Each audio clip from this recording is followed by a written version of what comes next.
Hi friends, home സൈഡിലേക്ക് എൻ്റെ എല്ലാ കൂട്ടുകാർക്കും സ്വാഗതം. അപ്പോൾ ഇന്ന് നമുക്ക് വളരെ രുചികരമായിട്ടുള്ള അടിപൊളി ടേസ്റ്റിലുള്ള ഒരു നല്ല മുട്ട ഫ്രൈ എങ്ങനെ തയ്യാറാക്കുന്നത് നോക്കിയാലോ. അപ്പോൾ നമ്മൾ മുട്ട ഓംപ്ലേറ്റ് കറിയൊക്കെ വെക്കാറുണ്ട്. എന്നാൽ ഇതുപോലെ ഒന്ന് തയ്യാറാക്കി നോക്കണം കേട്ടോ. വളരെ ടേസ്റ്റാണ്, ചോറിൻ്റെ കൂടെയൊക്കെ കഴിക്കാൻ പറ്റിയ നല്ല അടിപൊളി റെസിപ്പി. അപ്പോൾ നിങ്ങൾ സ്കിപ്പ് ചെയ്യാതെ വീഡിയോ കാണുക, കണ്ട് സപ്പോർട്ട് ചെയ്യുക. അപ്പോൾ അതിനായിട്ട് ആദ്യം നമുക്ക് വേണ്ടത് ഇഡ്ഡലി പാത്രം ഞാൻ വെള്ളം ഒഴിച്ച് തിളപ്പിക്കാനായിട്ട് വെച്ചിട്ടുണ്ട് വെള്ളം. ഇനി നമുക്ക് ഇഡ്ഡലി തട്ടിലൊന്ന് എണ്ണ ഒഴിച്ച് നല്ലപോലെ ഒന്ന് അത് സ്പ്രെഡ് ചെയ്തെടുക്കാം. ആ കുഴിയിലൊക്കെ നല്ലപോലെ എണ്ണ ഒന്ന് തേച്ചെടുക്കാം.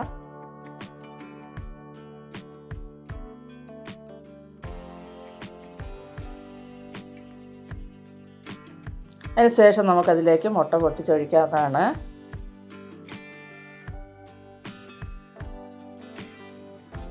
ഞാനിവിടെ ഒരു 9 മുട്ടയിലാണ് ഞാൻ തയ്യാറാക്കുന്നത്. നിങ്ങളുടെ വീട്ടിലെ ആളുടെ എണ്ണത്തിനനുസരിച്ചൊക്കെ നിങ്ങൾക്ക് മുട്ട കൂട്ടുകയും കുറയ്ക്കുകയൊക്കെ ചെയ്യാവുന്നതാണ്.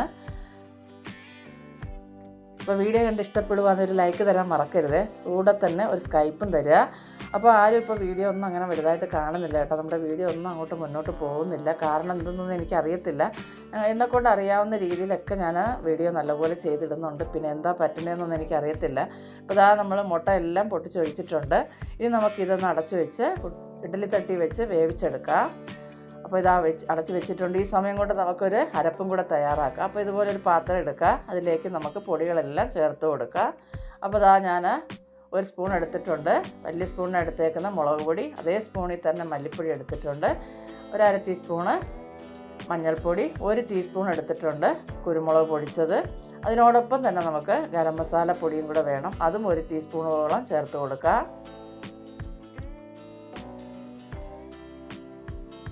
ഇനി നമുക്ക് രുചിക്ക് ആവശ്യത്തിനുള്ള ഉപ്പ് ചേർത്ത് കൊടുക്കണം. അതുപോലെ തന്നെ കുറച്ച് ഇഞ്ചി വെളുത്തുള്ളിയും എല്ലാം കൂടെ ഒരു 3/4 ടീസ്പൂണോളം മതി.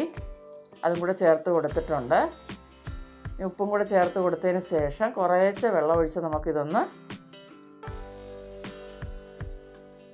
മിക്സാക്കി എടുക്കാം.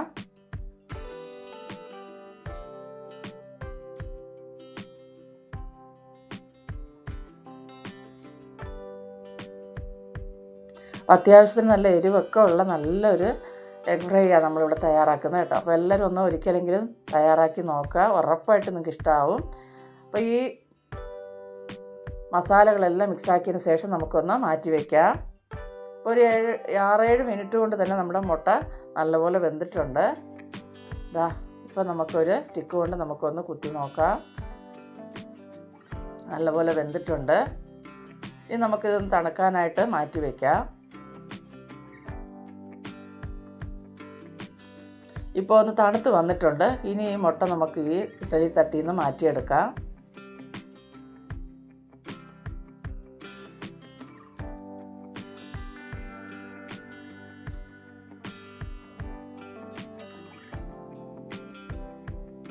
മുട്ട എല്ലാം നമ്മളിതാ മാറ്റിയെടുത്തിട്ട് കാണാൻ നല്ല ഭംഗിയല്ലേ. ഇനി നമുക്കിതിലേക്ക് നമ്മൾ മിക്സാക്കി വെച്ചേക്കുന്ന മസാലകൾ പുരട്ടി കൊടുക്കാം.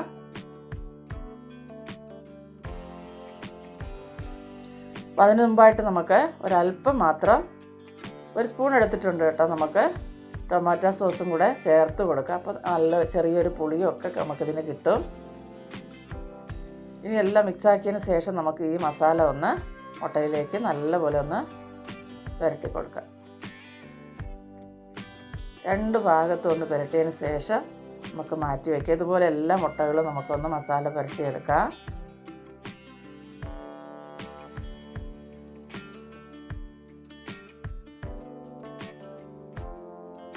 അപ്പോൾ ഇതാ മുട്ട എല്ലാം ഇതുപോലെ മസാല പുരട്ടി എടുത്തിട്ടുണ്ട്. ഇത് നമുക്കൊരു 15 മിനിറ്റ് ഒന്ന് റെസ്റ്റ് ചെയ്യാനായിട്ട് മാറ്റി വയ്ക്കാം.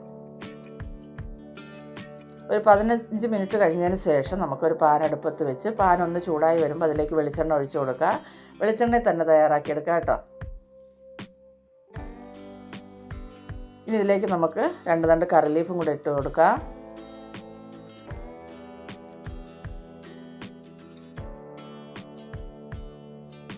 ഇനി നമ്മുടെ മുട്ട ഒന്ന് എണ്ണയിലേക്ക് എടുത്ത് വെച്ച്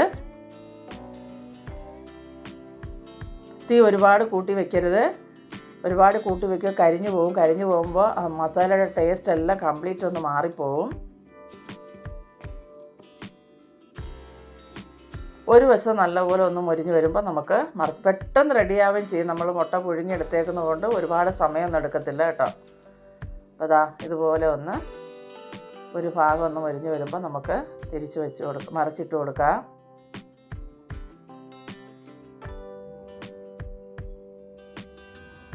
രണ്ട് ഭാഗവും മൊരിഞ്ഞ് വന്നാലും നമ്മുടെ അടിപൊളി ടേസ്റ്റിലുള്ള മുട്ട ഫ്രൈ ഇവിടെ റെഡി ആയിട്ടുണ്ട്. അപ്പോൾ ഇത് മാത്രം മതി നമുക്ക് കഴിക്കാനായിട്ട്. ഇപ്പോൾ ഇതെല്ലാം ഞാനിതാ ഇതുപോലെ ഒന്ന് വറുത്തെടുത്തിട്ടുണ്ട്. ഒരുപാട് സമയമൊന്നും ആവത്തില്ല. ഒത്തിരി നമ്മൾ മൂപ്പിച്ചെടുത്താൽ ആ മുട്ടയെ തന്നെ ഒരു റബ്ബർ ഉണക്കം ആയിപ്പോൾ അങ്ങനെ ചെയ്യരുത് കേട്ടോ. അങ്ങനെ നമ്മുടെ രുചികരമായിട്ടുള്ള നമ്മുടെ മുട്ട ഫ്രൈ ഇവിടെ റെഡി ആയിട്ടുണ്ട്. അപ്പോൾ ഉറപ്പായിട്ട് നിങ്ങൾക്ക് ഇഷ്ടപ്പെട്ടാൽ ഒരു ലൈക്ക് തരാൻ മറക്കരുത്. ഇപ്പോൾ ചോറിൻ്റെ കൂടെ അല്ല വെറുതെ കഴിക്കാനായാലും നല്ല ടേസ്റ്റാണ് കേട്ടോ. നിങ്ങൾക്ക് എന്താണ് ഇഷ്ടം അതിൻ്റെ കൂടെയൊക്കെ ഇത് നമുക്ക് കഴിക്കാവുന്നതാണ്. അപ്പോൾ ഉറപ്പായിട്ട് നിങ്ങൾക്ക് ഇഷ്ടപ്പെടും. അപ്പോൾ ഈ വീഡിയോ എല്ലാവർക്കും ഇഷ്ടപ്പെട്ടെന്ന് കരുതുന്നു. അടുത്തൊരു വീഡിയോ ആയിട്ട് കാണുന്നതുവരെയും എൻ്റെ എല്ലാ കൂട്ടുകാർക്കും ബൈ.